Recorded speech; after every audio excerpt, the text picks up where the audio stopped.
أكبر الله أكبر الله أكبر لا إله إلا الله والله أكبر الله أكبر ولله الحمد الحمد لله الحمد لله نحمده ونستعينه ونستغفره ونؤمن به ونتوكل عليه ونعوذ بالله من شرور أنفسنا ومن سيئات أعمالنا من يهده الله فلا مضل له ومن يضلله فلا هادي له ونشهد أن لا إله إلا الله وحده لا شريك له ونشهد أن محمدا عبده ورسوله صلى الله عليه وسلم أما بعد فأعوذ بالله من الشيطان الرجيم بسم الله الرحمن الرحيم ضرب الله مثلا رجلا فيه شركاء متشاكسون ورجلا سلما لرجل هل يستويان مثلا الحمد لله بل أكثرهم لا يعلمون صدق الله العلي العظيم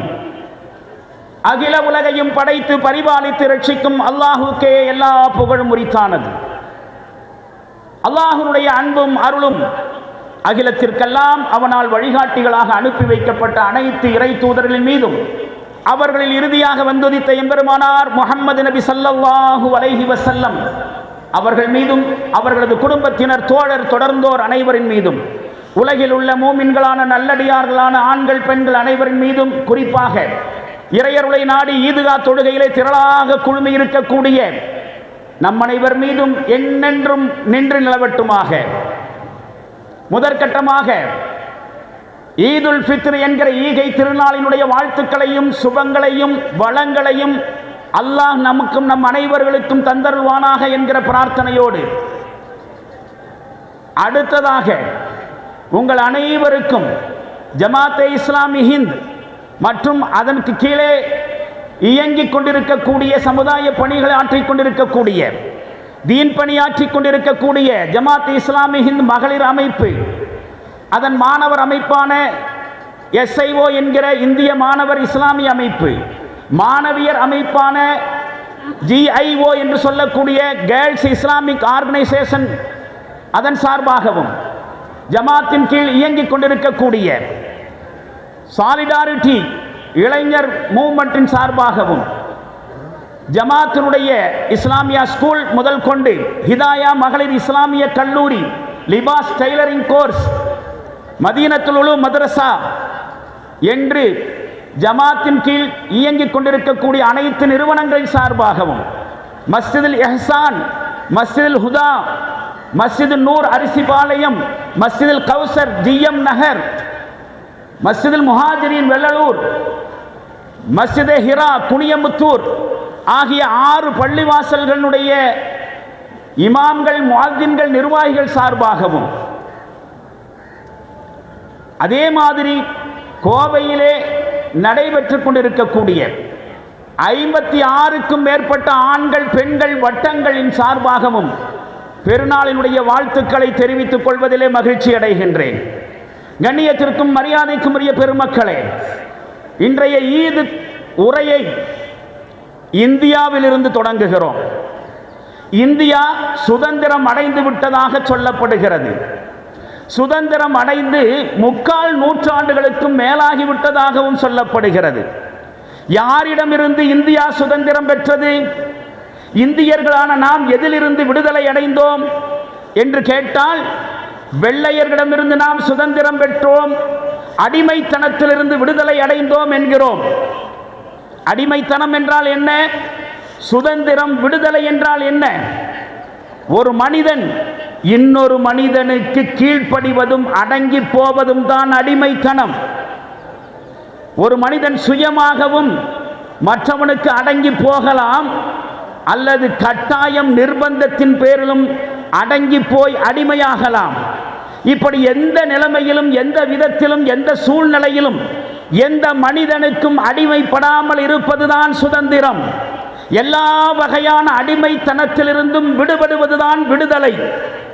எல்லாம் நமக்கு தெரிந்த விஷயம்.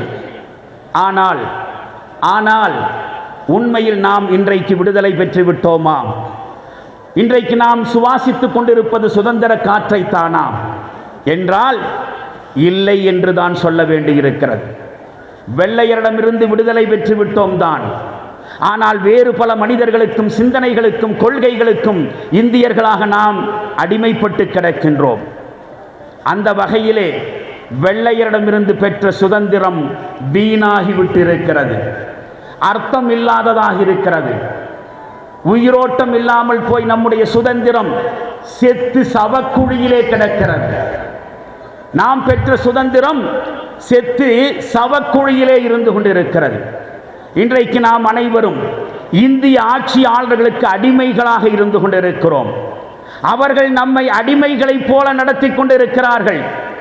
அவர்கள் இந்தியாவினுடைய உரிமையாளர்களைப் போலவோ இந்தியாவினுடைய எஜமானர்களைப் போல அல்ல, அதற்கும் மேலாக இந்திய மக்கள் அனைவருடைய கடவுளர்களைப் போல நடந்து கொண்டிருக்கிறார்கள். இந்த நாட்டிலே இருக்கக்கூடிய ஏராளமான இனங்கள், மதங்கள், கலாச்சாரம், மொழிகள், பண்பாடுகள் அத்தனையையும் குழி தோண்டி புதைத்துவிட்டு ஒரே நாடு, ஒரே ராஜ்யம், ஒரே கொள்கை, ஒரே ஆட்சி என்கிற கோணத்திலே இந்த நாட்டை மீண்டும் ஒரு அடிமைத்தனத்திற்கு எடுத்து சென்று கொண்டிருக்கிறார்கள். இதிலே வேடிக்கை என்னவென்று சொன்னால், இவர்கள் இப்படியெல்லாம் கடவுளர்களைப் போல நடந்து கொண்டிருப்பதனுடைய காரணம் என்ன தெரியுமா? அவர்கள் யாரையெல்லாம் தங்களுடைய கடவுள்களாக எண்ணிக்கொண்டும் நம்பிக்கொண்டும் வழிபாடுகள் செய்து கொண்டும் இருக்கின்றார்களோ அந்த கடவுளர்களை எல்லாம் தூக்கி எறிந்து விட்டு அல்லது தங்களுடைய கால்களுக்கு கீழே போட்டு மிதித்து விட்டு தங்களுடைய மதத்திற்கு அடிமையாகி போயிருக்கிறார்கள், அல்லது தங்களுடைய மனதுக்கு அடிமையாகி கொண்டிருக்கிறார்கள். இவர்கள் கடவுளை ஏற்றுக்கொண்டவர்கள் அல்ல, கடவுளை நம்பியவர்கள் அல்ல, கடவுளுக்கு வழிபாடு செய்பவர்கள் அல்ல. இவர்கள் தங்களுடைய இதயத்திலே இருக்கக்கூடிய மனோ இச்சையை கடவுளாக்கி கொண்டிருக்கிறார்கள், அதற்கு அடிமைப்பட்டிருக்கிறார்கள், அதற்கு பூஜை செய்து கொண்டிருக்கிறார்கள். இன்றைக்கு இந்தியாவிலே அரசியல்வாதிகள் தங்களுடைய மனத்துக்கும் மனதுக்கும் மதத்துக்கும் அடிமையாகிவிட்டதனுடைய அடையாளமாக ஏராளமான சம்பவங்கள் நடைபெற்று கொண்டிருக்கின்றன. இந்தியாவை ஆட்சி செய்து கொண்டிருக்கக்கூடிய இல்லை ஆட்சியை பறித்து கொண்டு ஆட்டி படைத்துக் கொண்டிருக்கக்கூடியவர்கள் தங்களுடைய மனதுக்கும் மதத்துக்கும் அடிமையாகி என்ன செய்து கொண்டிருக்கிறார்கள்? நாட்டினுடைய பிற்படுத்தப்பட்டவர்கள், ஒடுக்கப்பட்டவர்கள், தாழ்த்தப்பட்டவர்கள், சிறுபான்மை மக்களுடைய வாழ்வுரிமைகளையும் வழிபாட்டு உரிமைகளையும் பறித்துக் கொண்டிருக்கிறார்கள். முஸ்லிம்களுடைய பள்ளிவாசல்களை பறித்துக் கொள்கிறார்கள், முஸ்லிம்களுடைய ஷரியத் சட்டங்களை பறிக்க முயல்கிறார்கள், முஸ்லிம்களுடைய குடியுரிமையை பறிக்க நினைக்கிறார்கள். இப்பொழுது முஸ்லிம்களுடைய வக்ஃப் சொத்துக்களை சூறையாடுவதற்கு முயற்சி செய்து கொண்டிருக்கிறார்கள். வக்ஃப் சொத்து என்பது நம்முடைய முன்னோர்கள், இந்த நாட்டை வடிவமைத்தவர்கள், உருவாக்கியவர்கள் இந்த நாட்டுக்காக வேண்டி மட்டுமல்ல, இந்திய முஸ்லிம்களுடைய பாதுகாப்புக்காக வேண்டியும் வழிபாடுகளுக்காக வேண்டியும் அவர்களுடைய சொத்துக்களிலிருந்து அளித்தவை வக்ஃப் சொத்துக்கள். ஒரு வகையில் சொன்னால் இந்தியாவே வக்ஃப் சொத்து தான். நாட்டினுடைய ஆரம்பகால மேப்புகளையும் வரைபடங்களையும் வீதிகளுடைய பெயர்களையும் நகரங்களுடைய பெயர்களையும் எடுத்து பார்த்தால் எல்லாமே முஸ்லிம்களின் பெயரால் இருந்திருப்பதை நாம் பார்க்க முடியும். ஒட்டுமொத்த இந்தியாவுமே வக்ஃப் சொத்துகள். இந்த வக்ஃப் சொத்துக்களை இப்பொழுது இதுவரைக்கும் 3 பிரிவினர்கள் அபகரித்திருந்தார்கள். அதிலே அரசாங்கங்கள் ஆக்கிரமித்தவை கணிசமானவை. மாநில அரசுகள் தங்களுடைய அரசு பணிகளுக்கான கட்டிடங்களாக வக்ஃப் சொத்துக்களை மாற்றியது ஒருபுறம் என்று சொன்னால், முஸ்லிம் அல்லாதவர்கள் கேட்பாரற்று கிடந்த, பராமரிப்பு இல்லாமல் இருந்த, முஸ்லிம்களுடைய கவனக்குறைவாலும் அலட்சியத்தாலும் பார்க்காமல் விடப்பட்டிருந்த ஏராளமான சொத்துக்களை முஸ்லிம் அல்லாதவர்கள் அபகரித்துக் கொண்டிருந்திருக்கிறார்கள். ஆயிரக்கணக்கான லட்சக்கணக்கான ஏக்கர் பூமிகள், பல்வேறு வகையான கட்டிடங்கள், வக்ஃப் சொத்துக்கள் முஸ்லிம் அல்லாதவர்களால் ஆக்கிரமிக்கப்பட்டிருக்கின்றன. நாடு முழுவதும் ஏராளமான வக்ஃப் வழக்குகள் இந்த வகையில் நடந்து கொண்டிருக்கின்றன. அதே மாதிரி முஸ்லிம்களும் கூட வக்ஃப் சொத்துக்களை ஆக்கிரமித்தவர்கள் உண்டு. இப்பொழுது சட்டத்திற்கு புறம்பாக அபகரிக்கப்பட்ட இந்த சொத்துக்களை எல்லாம் சட்டத்திற்கு உட்பட்டே இந்திய ஆட்சியாளர்கள் வக்ஃப் சொத்தை பிடுங்க நினைத்துக் கொண்டிருக்கிறார்கள். கண்ணியத்திற்குரிய அல்லாஹ்வுடைய நல்லடியார்களே, வழிபாட்டு உரிமைகளையும் வழிபாட்டு தலங்களையும் பறிக்க நினைக்கக்கூடியவர்கள் இப்பொழுது நம்முடைய வக்ஃப் சொத்துக்களையும் பறிப்பதற்கு முயற்சி செய்கிறார்கள். இந்திய முஸ்லிம்கள் கடுகளவு ஈமான் இருக்கக்கூடியவர்களாக இருந்தாலும் ஒருபோதும் இந்த வக்ஃப் பறிப்பை அனுமதிக்க கூடாது. பாராளுமன்றத்திலே வக்ஃப் சட்ட திருத்த மசோதா தாக்கல் செய்வதற்கு முயற்சி செய்கிறார்கள். கடுமையான எதிர்ப்பை பதிவு செய்தாலே ஒழிய இந்த வக்ஃப் சட்ட மசோதாவை திரும்ப பெற வைக்க முடியாது. நம்மிலே ஒவ்வொருவரும் மனதளவில் வக்ஃப் சொத்துக்களை பாதுகாப்பதற்கான கங்கணம் கட்டியாக வேண்டும், உறுதி எடுத்தாக வேண்டும், அல்லாஹ்விடத்திலே பிரார்த்தனை செய்தாக வேண்டும். அந்த உணர்வே இல்லாமல் இருந்தால் நம்முடைய பெயரை முஸ்லிம் இல்லை என்று மாற்றிக்கொள்ள வேண்டும். அந்த அளவுக்கு வக்ஃப் சொத்திற்கும் நமக்கும் பாரம்பரியமான தொடர்பு இருக்கிறது என்பதை புரிந்து கொள்ள வேண்டும். வக்ஃப் சொத்துக்களை பறிக்க முயற்சி செய்கிறார்கள். முஸ்லிம்கள் உண்மையான ஈமான்தாரிகளாக இருக்கிற வரைக்கும், அதாவது ஒரே ஒரு உண்மையான கடவுளாகிய அல்லாஹ்வுக்கு மட்டுமே அடிமைகளாக இருந்து கொண்டிருக்கும் வரை வேறு எவனுக்கும் அடிமையாக மாட்டோம் என்பதுதான் நம்முடைய ஈமானும் நம்முடைய ஈமானிய கடவுள் கொள்கையும் நமக்கு தந்திருக்கக்கூடிய பாடம். நோன்பும் பெருநாளும் நமக்கு கற்று தந்திருக்கக்கூடிய பாடமும் அதுதான். ஏகன் ஒருவனுக்கு மட்டுமே அடிமையானவர்கள் நாங்கள். உலகத்தின் எந்த அதிகார சக்திகளுக்கும் அல்லாஹ்வுக்கு அடிமையானவன் அடிமையாக மாட்டான். எந்த ஆக்கிரமிப்பு சக்திகளுக்கும் அடிமையாக மாட்டான். அதைத்தான் கடந்த ஒரு மாத கால நோன்பு பயிற்சியின் மூலமாக நாம் எடுத்துக்கொண்டிருக்கிறோம். அது உண்மையானால் இது மாதிரியான அபகரிப்புகளை அனுமதிக்க கூடாது. இந்த மாதிரியான மனித உரிமை மீறல்களை ஒருபோதும் ஈமானிய உயிர் இருக்கிற வரைக்கும் அனுமதிக்கவே மாட்டோம் என்று இந்த ஈகை திருநாளின் மூலமாக இந்த உலகத்திற்கே சொல்ல வேண்டியிருக்கிறது. உத்தரப்பிரதேசத்திலே ஆட்சி செய்வதாக காட்டிக் கொண்டிருக்கக்கூடிய ஒரு காட்டுமிராண்டி தன்னுடைய காட்டுமிராண்டித்தனத்தினுடைய உச்சத்திலே தலைகால் புரியாமல் ஆடிக்கொண்டிருக்கிறது. ஆடிக்கொண்டிருக்கிறான் என்று இன்விகுதி போட்டு சொல்வதற்கு கூட தகுதி இல்லாத, மரியாதை குறைவான வார்த்தை அல்ல இன்விகுதி. ஆனாலும் இன்விகுதி போடுவது மரியாதை குறைவென்று சொல்லுவார்கள். அப்படி இன்விகுதி போட்டு சொல்வதற்கு கூட தகுதி இல்லாத, பொருந்தாத ஒரு ஜந்து ஆட்சி செய்து கொண்டிருக்கிறது, ஆட்சி செய்வதாக காட்டிக் கொண்டிருக்கிறது. 2 வாரங்களுக்கு முன்னால் அவர்கள் கொண்டாடுகிற ஹோலி பண்டிகையின் போது பள்ளிவாசல்களை தார்ப்பாய் போட்டு மூட வைத்திருக்கிறார்கள். நம்முடைய வழிபாடுகள் அமைதியாக, சுற்றுச்சூழலுக்கு பாதிப்பில்லாத வகையிலே, எவருக்கும் எந்த வகையிலும் பாதிப்பில்லாத வகையிலே நடந்து கொண்டிருக்க, வழிபாடுகளின் பெயரால் அக்கிரமங்கள், அதுவும் வழிபாட்டு தலங்கள் மீதான அக்கிரமங்களை ஆதியத்தினாத் என்கிற காட்டுமிராண்டியினுடைய ஆட்சி கட்டவிழ்த்து விட்டிருக்கிறது. இப்பொழுது பெருநாள் அன்றைக்கு பள்ளிவாசலுக்கு வெளியிலே தொழுதால் தொழுபவர்களுடைய பாஸ்போர்ட், டிரைவிங் லைசன்ஸ் ரத்து செய்யப்படும் என்று அந்த காட்டுமிராண்டி அறிவித்திருக்கிறது, காட்டுமிராண்டி அரசு. இப்படியாக முஸ்லிம்களுக்கு எதிராக நடத்தப்படுகிற கொடுமைகள் ஏராளம் ஏராளம். கும்பமேளாவுக்காக வேண்டி ஒரு மாநிலத்தையே ஆக்கிரமித்து அவர்கள் கொண்டாடுவார்களாம். ஆனால் முஸ்லிம்கள் தங்களுடைய வழிபாட்டு உரிமையை, அரசியல் சாசனம் தந்திருக்கக்கூடிய வழிபாட்டு உரிமையை வெளியே காட்டிக்கொள்வதற்கு கூட அனுமதிக்க மாட்டார்களாம். என்ன கொடுமை! இந்த கொடுமையை இந்தியாவை உருவாக்கியவர்கள், கட்டமைத்தவர்கள், சுதந்திரம் வாங்கி கொடுத்தவர்கள், இந்த இந்திய நாட்டுக்காக வேண்டி உயிர்களையும் இரத்தங்களையும் சிந்தியவர்கள் என்கிற அடிப்படையிலே ஈமானிய சொந்தங்களே அனுமதிக்கலாமா? விட்டுக் கொடுக்கலாமா? நாம் எல்லாம் பெருநாள் கொண்டாடுகிற தினத்திலே இதைத்தான் யோசித்து பார்க்க வேண்டும். முஸ்லிம்களுக்கு எதிராக நடத்தப்படுகிற கொடுமைகள் எல்லாம் மதத்துக்கு அடிமையாகி விட்டதனுடைய அடையாளம், அல்லது சொந்த மனசுக்கு அடிமையாகி விட்டதனுடைய அடையாளம். இந்தியா முழுவதும் இப்படித்தான் இருந்து கொண்டிருக்கிறது. ஏன் உலகம் முழுவதும் கூட இப்படித்தான் நடந்து கொண்டிருக்கிறது.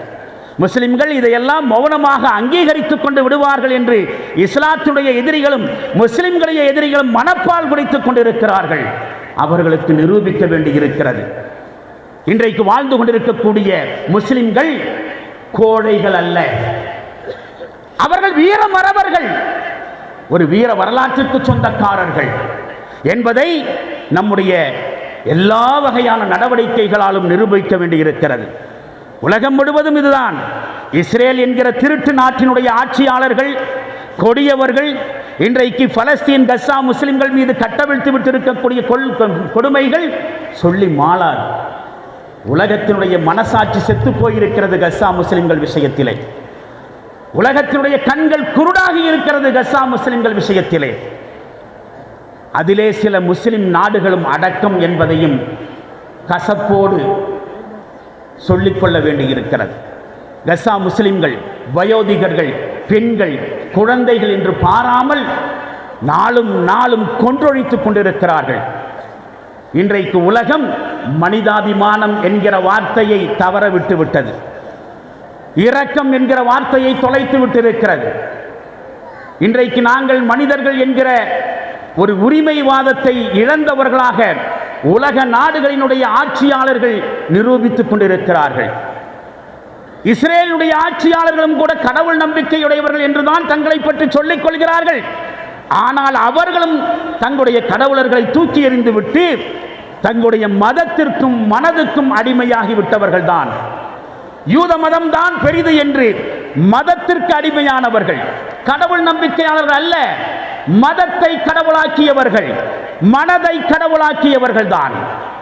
மனுஷன் மனதிற்கு அடிமையாக இருக்கிறான், மதத்துக்கு அடிமையாக இருக்கிறான், சில அரசியல்வாதிகளுக்கு அடிமையாக இருக்கிறான், யாரை தான் விரும்பிக் கொண்டிருக்கிறானோ அவர்களுக்கு அடிமையாக இருக்கிறான். இந்தியர்கள் இந்திய ஆட்சியாளர்களுக்கு அடிமையாக இருந்து கொண்டிருக்கிறார்கள். இந்திய ஆட்சியாளர்களான மோடி, அமித்ஷா போன்றவர்கள் அதானி அம்பானிகளுக்கு அடிமைகளாக இருந்து கொண்டிருக்கிறார்கள்.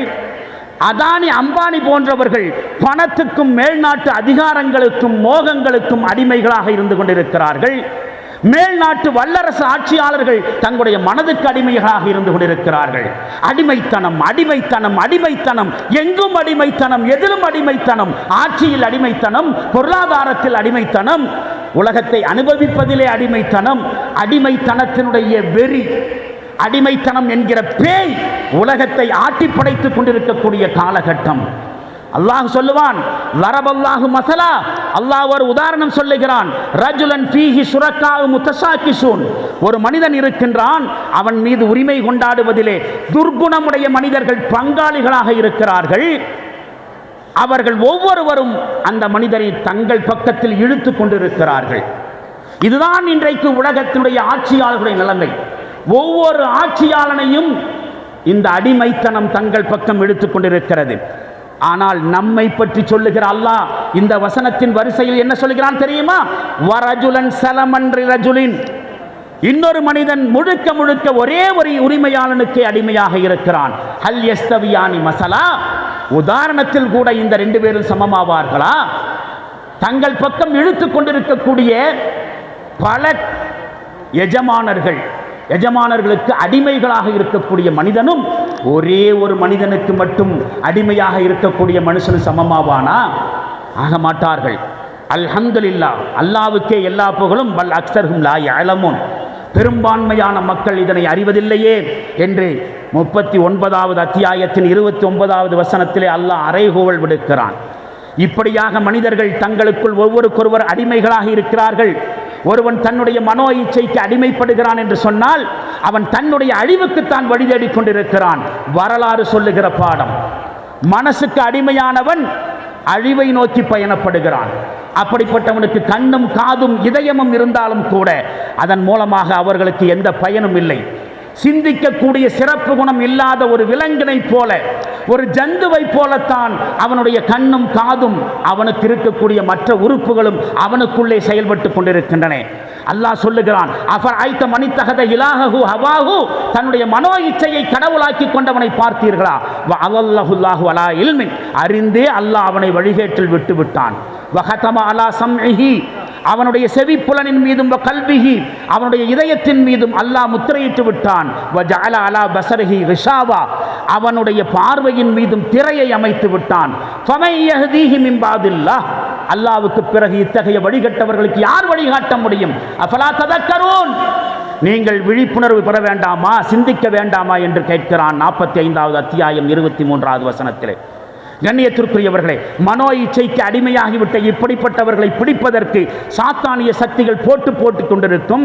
அவர்கள் மனிதர்களை தங்களுக்குள் பங்கிட்டுக் கொள்கிறார்கள். அவருடைய மனதையும் உடலையும் கீழ்ப்படுத்தி விடுகிறார்கள். இந்த உலகத்திற்கு இறை தூதர்களாக வந்த எல்லா நபிமார்களுடைய பொறுப்பினுடைய முக்கியமான கோணம் இந்த அடிமைத்தனங்களுக்கு முடிவு கட்டுவதுதான். நான் என்னுடைய உரையின் இறுதி பகுதிக்கு வருகிறேன். நபிமார்கள் இந்த உலகத்திற்கு வந்ததனுடைய நோக்கம் மனிதர்களை அடிமைத்தனத்திலிருந்து விடுவிப்பதற்காக. எல்லா நபிமார்களும் சிந்தனை அடிமைத்தனத்திலிருந்து, சுதந்திர அடிமைத்தனத்திலிருந்து, எல்லாத்திலிருந்து விடுவிக்கிறதுக்காக வந்தார்கள். இறை தூதர்களை பற்றி சொன்னான்.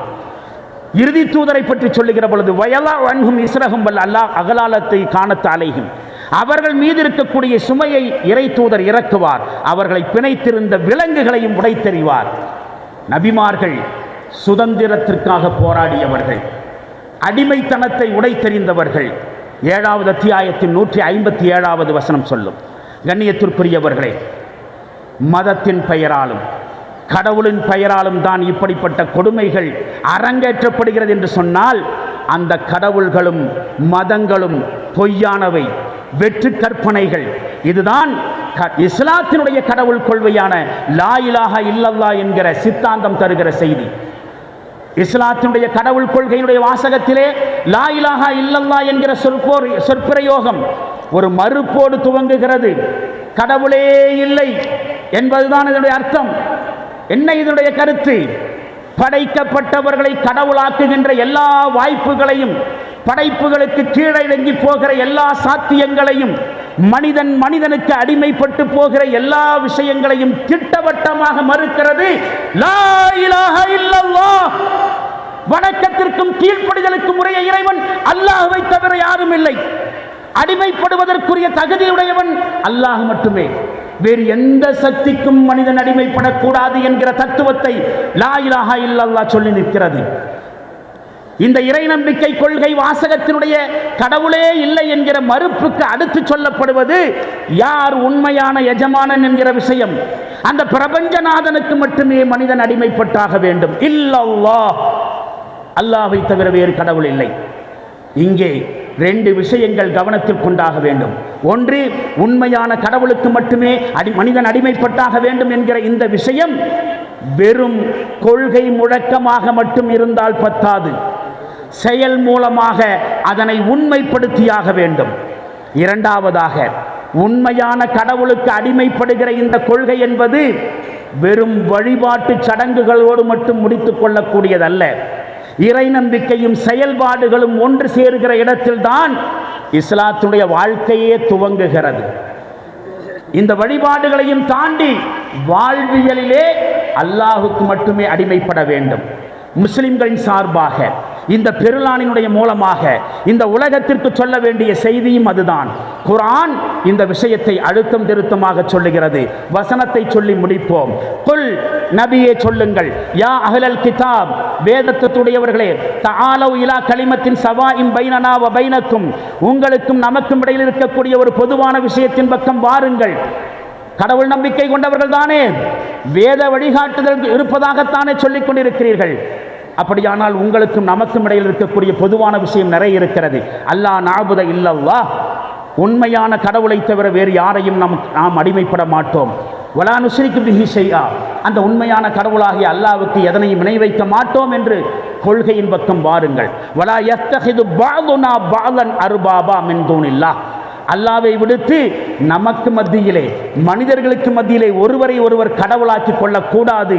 ஃபைன் தவல்லவ், இந்த விஷயத்திலிருந்து மனிதர்கள் புறக்கணித்து விட்டால் ஃபகூலு ஷஹது பி அன்னா முஸ்லிமூன், நாங்கள் முஸ்லிம்கள் ஒரு கடவுளுக்கு மட்டுமே கீழ்ப்படிந்தவர்கள் என்பதற்கு நீங்களே சாட்சியாக இருங்கள் என்று நபியே இந்த மனிதரிடத்தில் சொல்லிவிடுங்கள் என்று அல்லாஹ் சொல்லுவான் 3வது அத்தியாயத்தின் 64வது வசனத்திலே. கண்ணியத்திற்குரியவர்களே, மனிதன் நிம்மதியாக வாழ வேண்டுமானால் மனிதர்கள் மனதுக்கும் மதத்துக்கும் அடிமைப்படுவதிலிருந்து விடுதலை பெற வேண்டும். அப்படிப்பட்டதொரு விடுதலைக்கான புரட்சியை உரத்து முழங்குகிற சந்தர்ப்பம்தான் முஸ்லிம்கள் உலகம் முழுவதும் கொண்டாடுகிற பெருநாட்கள். படைத்த இறைவனுக்கு அடிமைப்பட்டு விட்டால் வேறு எந்த மனித சக்திகளுக்கும் மனதுக்கும் மதத்துக்கும் அடிமையாக வேண்டியதில்லை என்கிற தத்துவத்தை தான் முஸ்லிம்களுடைய பெருநாட்கள் உலகத்திற்கு உரக்கச் சொல்லிக் கொண்டிருக்கின்றன. நாமும் உரத்து முழங்குவோம், அல்லாஹு அக்பர், அல்லாஹு மிகப்பெரியவன், வலில்லாஹில் ஹம்து, அல்லாஹ்வுக்கே எல்லா புகழும். அதோடு பலஸ்தீனத்திலே வாடிக்கொண்டிருக்கக்கூடிய போராடி கொண்டிருக்கக்கூடிய விடுதலை வீரர்களுக்காக நாம் பிரார்த்தனை செய்வோம். அவர்களுடைய புரட்சி வெல்லட்டும், அவர்களுக்கு தார்மீக ரீதியான ஆதரவுகளை தெரிவிப்போம். இன்திஃபாதா ஜிந்தாபாத் சொல்லுங்கள், இன்திஃபாதா ஜிந்தாபாத், பலஸ்தீன் வெல்லட்டும், வெல்லட்டும், பலஸ்தீன் வெல்லட்டும், பலஸ்தீன் வெல்லட்டும், பலஸ்தீன் விடுதலை பெறட்டும். அல்லாஹு ஜல்லஷானஹு தஆலா உலக முஸ்லிம்கள் அனைவருக்கும் அதே மாதிரி உலகத்திலே முஸ்லிம் அல்லாத தாழ்த்தப்பட்ட பிற்படுத்தப்பட்ட ஒடுக்கப்பட்ட அத்துணை பேர்களுக்கும் அல்லாஹ் கொடுமையாளர்களிடமிருந்து விடுதலையை பெற்று தருவானாக. வாஹிர் தாவானா அனில் ஹம்துலில்லாஹி ரப்பில் ஆலமீன். பாரக்கல்லாஹு லனா வலக்கும் ஃபில் குர்ஆனில் அதீம் வனஃபஅனா வஇய்யாக்கும் பில் ஆயாத்தி வذிக்ரில் ஹகீம். இன்னஹு தஆலா ஜவாதுன் கரீமும் மலிக்கும் பர்ருர் ரഊஃபுர் ரஹீமுன் வ ரப்புன் அலீம்.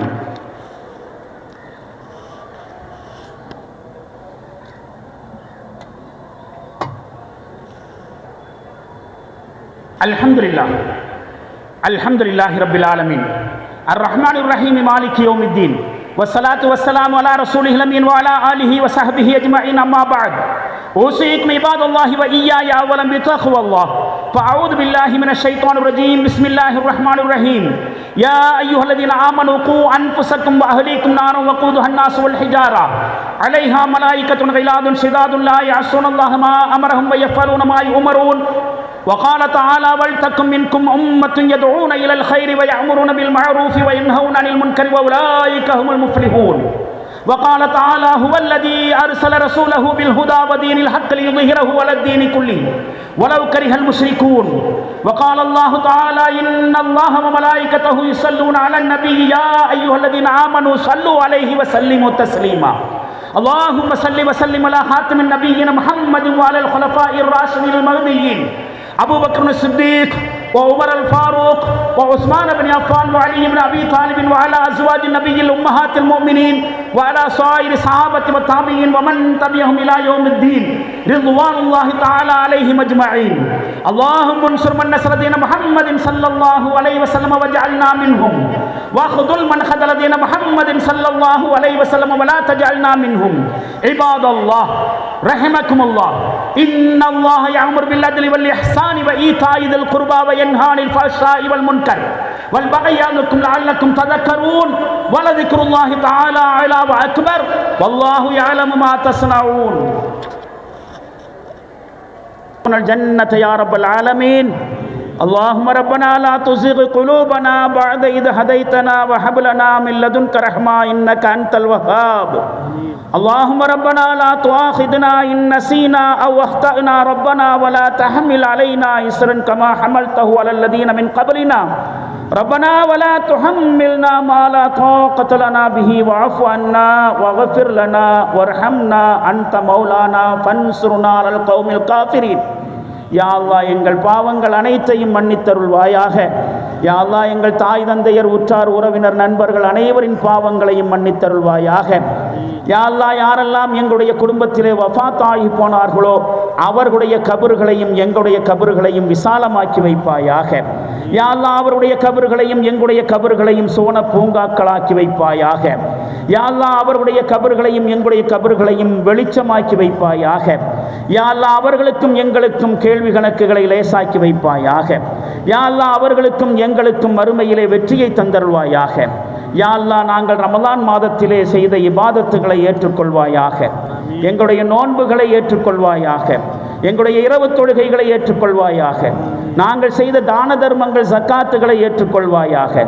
யா அல்லாஹ், எங்களுடைய குர்ஆன் ஓதல்களை ஏற்றுக்கொள்வாயாக. யா அல்லாஹ், எங்களுடைய தஹஜ்ஜத் தொழுகைகளை ஏற்றுக்கொள்வாயாக. யா அல்லாஹ், எங்களுடைய இபாதத்துகளை ஏற்பட்டிருக்கக்கூடிய பலவீனங்களையும் குறைபாடுகளையும் உன்னுடைய கருணையினால் மன்னித்தருள்வாயாக. யா அல்லாஹ், உலகத்திலே எங்கெல்லாம் முஸ்லிம்களும் பிற்படுத்தப்பட்டவர்களும் ஒடுக்கப்பட்டவர்களும் துன்பத்திற்கும் துயரங்களுக்கும் ஆளாகி கொண்டிருக்கிறார்களோ அவர்களுக்கு நிவாரணத்தை தந்தருள்வாயாக, ஆசுவாசத்தை தந்தருள்வாயாக. யா அல்லாஹ், இந்தியாவிலே இருக்கக்கூடிய அனைத்து பிற்படுத்த சிறுபான்மைப்பட்ட மக்கள் அனைவர்களுக்கும் பாதுகாப்பை தந்தருள்வாயாக. அவர்களுடைய வழிபாட்டு உரிமையை மீட்டு தந்தருள்வாயாக. அவர்களுடைய வாழ்வுரிமையை மீட்டு தந்தருள்வாயாக. யா அல்லாஹ், வக்ஃப் சொத்துக்களை பாதுகாத்தருள்வாயாக. யா அல்லாஹ், பலஸ்தீன் முஸ்லிம்களுக்கு பாதுகாப்பை தந்தருள்வாயாக. யா அல்லாஹ், பலஸ்தீன் முஸ்லிம்களுக்கு ஆசுவாசத்தை தந்தருள்வாயாக, நிவாரணத்தை தந்தருள்வாயாக, வெற்றியை தந்தருள்வாயாக. யா அல்லாஹ், அவருடைய நாட்டை அவரிடமே மீட்டு தந்தருள்வாயாக. யா அல்லாஹ், உலகத்தில் எங்கெல்லாம் பாதிக்கப்பட்டவர்கள் இருக்கிறார்களோ அவர்கள் எந்த மதத்தை சார்ந்தவர்களாக இருந்தாலும், எந்த ஜாதியை சார்ந்தவர்களாக இருந்தாலும், எந்த மொழியை பேசுபவர்களாக இருந்தாலும் ஒடுக்கப்பட்ட மக்களுக்கு நிவாரணத்தை தந்தருள்வாயாக.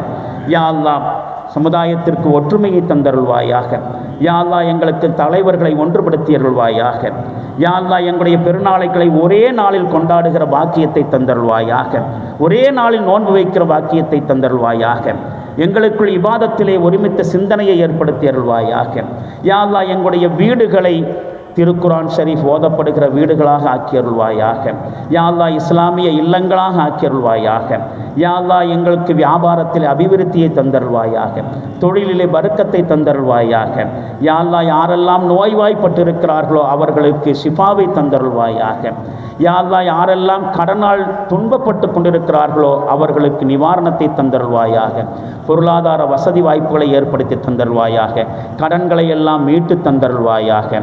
யா அல்லாஹ், யாரெல்லாம் திருமணம் ஆகாமல் இருந்து கொண்டிருக்கிறார்களோ அவர்களுக்கு திருமணத்துடைய நசீபை தந்தருள்வாயாக. யா அல்லாஹ், குடும்பங்களில் இருக்கக்கூடிய சிக்கல்கள் பிரச்சனைகளை தீர்த்தருள்வாயாக. யா அல்லாஹ், யாரெல்லாம் எல்லா வகையிலும் சிரமங்களை அனுபவித்துக் கொண்டிருக்கிறார்களோ அவர்களுக்கு சிரமங்களை நீக்கி அருள்வாயாக. யா அல்லாஹ், எங்களுக்கு மறுமையிலே வெற்றியை தந்தருள்வாயாக. எல்லாவற்றுக்கும் மேலாக எங்களை தொழுகையை நிலைநிறுத்துகிற நன்மக்களாக ஆக்கி அருள்வாயாக. எங்களையும் எங்கள் சந்ததியினரையும் தொழுகையாளிகளாக ஆக்கி அருள்வாயாக. ஈமானிய பிடிப்புள்ளவர்களாக ஆக்கி அருள்வாயாக. இஸ்லாமிய கலாச்சாரங்களையும் பண்பாடுகளையும் தீவிரமாக பின்பற்றக்கூடிய சாலிகான மக்களாக ஆக்கி அருள்வாயாக.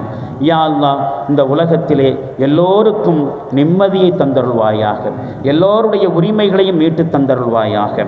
யா அல்லாஹ், யாரெல்லாம் சிறையில் வாடிக்கொண்டிருக்கிறார்களோ அவர்களுக்கும் விடுதலையை தந்தருள்வாயாக. யா அல்லாஹ், இந்த நாட்டிலே யாரெல்லாம் ஓரங்கட்டப்பட்டவர்களாக இருக்கிறார்களோ, பிற்படுத்தப்பட்டவர்களாக இருக்கிறார்களோ, மதத்தாலோ ஜாதியாலோ மொழியாலோ பண்பாட்டாலோ கலாச்சாரத்திலோ யாரையெல்லாம் ஒதுக்கி வைத்திருக்கிறார்களோ அவர்களை எல்லாம் சமுதாயத்திலே அங்கீகாரத்தை தந்தருள்வாயாக, அந்தஸ்தை தந்தருள்வாயாக, உரிமைகளை தந்தருள்வாயாக. யா அல்லாஹ், யாரெல்லாம் எந்த மாதிரியான வெளியே சொல்ல முடியாத பிரச்சனைகளால் மனசுக்குள் புழுங்கி கொண்டிருக்கிறார்களோ அவர்களுக்கு இதயத்தை விசாலமாக்கி தருவாயாக. அவர்களுடைய பிரச்சனைகளை தீர்த்தருள்வாயாக.